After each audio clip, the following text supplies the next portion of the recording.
قارون حضرت موسی علیہ السلام کا قریبی رشتہ دار تھا۔ بعض مفسرین کے مطابق وہ حضرت موسی کا چچا زاد بھائی تھا۔ قارون کو اللہ تعالی نے بہت زیادہ مال و دولت عطا کیا تھا۔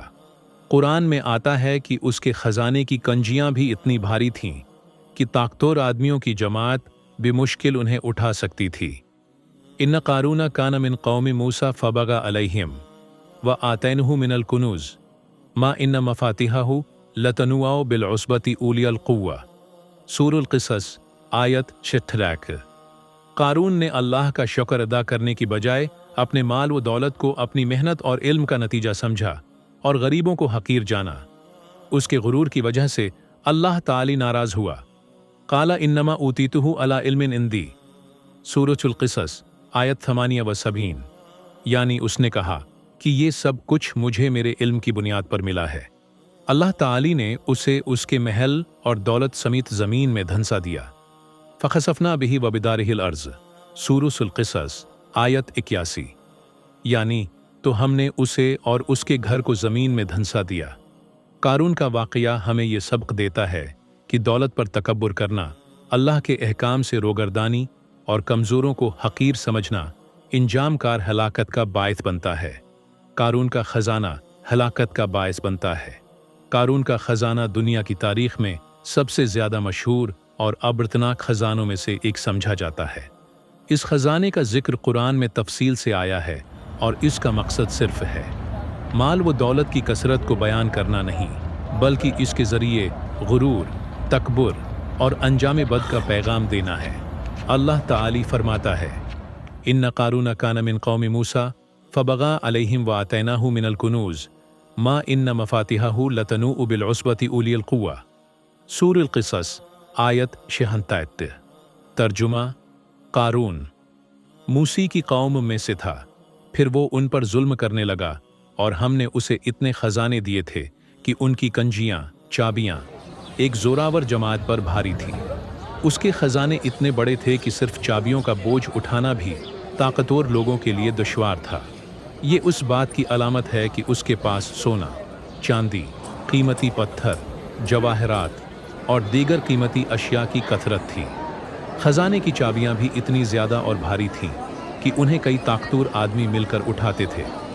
بعض مفسرین لکھتے ہیں کہ ان خزانوں کی چابیاں 66 اونٹوں پر لدی جاتی ہیں تھیں۔ گو یہ ایک روایتی روایت ہے، مگر اس سے مراد محض دولت کی بے پناہ زیادتی۔ قارون نے جب اللہ کی نعمتوں پر شکر ادا کرنے کے بجائے تکبر کیا اور غریبوں کو حقیر جانا، تو اللہ نے اس کے خزانے سمیت اسے زمین میں دھنسا دیا۔ فخسفنا بہ وبدارہ الارض۔ سورۃ القصص آیت 81۔ تو ہم نے اسے اور اس کے گھر کو زمین میں دھنسا دیا۔ عبرت کا پہلو: یہ خزانہ آج تک انسانیت کے لیے عبرت کا نمونہ ہے۔ اس سے سیکھنے کا پیغام یہ ہے کہ دولت اگر اللہ کی اطاعت اور خیر کے کاموں میں استعمال نہ ہو، بلکہ غرور اور ظلم کا ذریعہ بنے، تو وہ تباہی کا سبب بن جاتی ہے۔ قارون کا انجام: قرآن کی روشنی میں قارون کا انجام نہایت عبرتناک اور سبق آموز تھا۔ اس نے مال و دولت کی کثرت پر تکبر کیا، اللہ کے نبی حضرت موسی کے ساتھ بغض و حسد رکھا اور اللہ کی نعمتوں کو اپنی ذاتی قابلیت کا نتیجہ سمجھا۔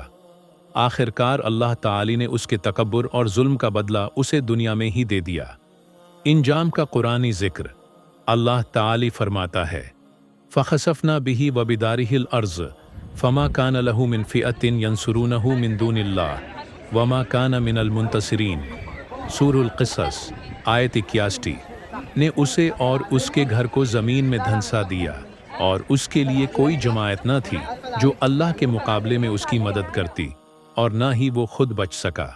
اہم نکات: زمین میں دھنسایا گیا۔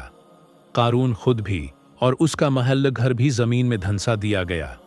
یہ عذاب دنیا میں ہی آیا، آخرت کا عذاب اس سے بھی سخت ہوگا۔ کوئی مددگار نہ تھا۔ قارون کے پاس بہت دولت، اثر و رسوخ اور خدام تھے، لیکن جب اللہ کا عذاب آیا تو کوئی بھی اس کی مدد نہ کر سکا۔ عبرت کا منظر: وہی لوگ جو کل تک اس کی دولت پر رشک کر رہے تھے، اس کے انجام کو دیکھ کر کہنے لگے وَإِكَأَنَّ اللَّهَ يَبْسُطُ الرِّزْقَ لِمَنْ يَشَاءُ مِنْ عِبَادِهِ وَيَقْدِرُ لَوْلَا أَنْ مَنَّ اللَّهُ عَلَيْنَا لَخَسَفَ بِنَا۔